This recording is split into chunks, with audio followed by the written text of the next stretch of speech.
আজ তোমাদের সাথে আমি চিকেনের একটা প্রিপারেশান শেয়ার করছি, যেটা খেলে একবার হলেও তোমাদের মটনের কথা মনে পড়বে।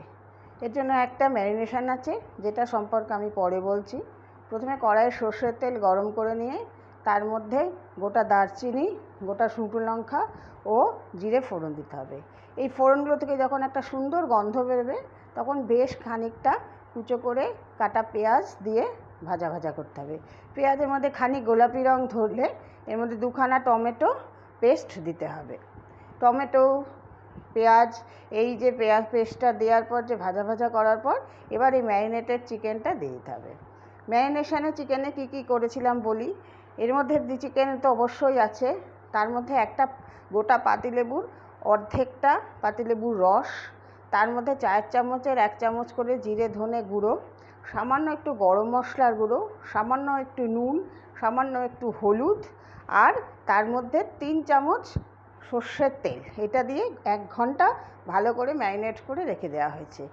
এইবার যখন আমার এই মশলাগুলো কষে যাবে, তখন এই ম্যারিনেটেড চিকেনটা দেওয়া হবে। এবার এই চিকেনটাকে নাড়াচাড়া করে ভাজা ভাজা করার পর বাকি যেটুকু প্রয়োজন মতো নুন, হলুদ, এবং আমি এখানে একটু কাশ্মীরি লঙ্কার গুঁড়ো ব্যবহার করেছি। কাঁচা লঙ্কা তো ঝালের জন্য করেছি, তোমরা চাইলে এর মধ্যে ঝাল লাল লঙ্কার গুঁড়ো ব্যবহার করতে পারো।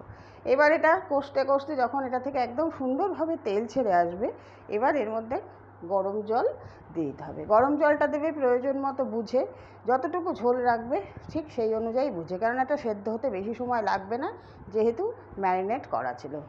ব্যাস, এইবার যখন মাংসটা একদম সেদ্ধ হয়ে যাবে, তখন নামানোর আগে কিছুটা ঘি এবং গরম মশলা দিয়ে দিতে হবে।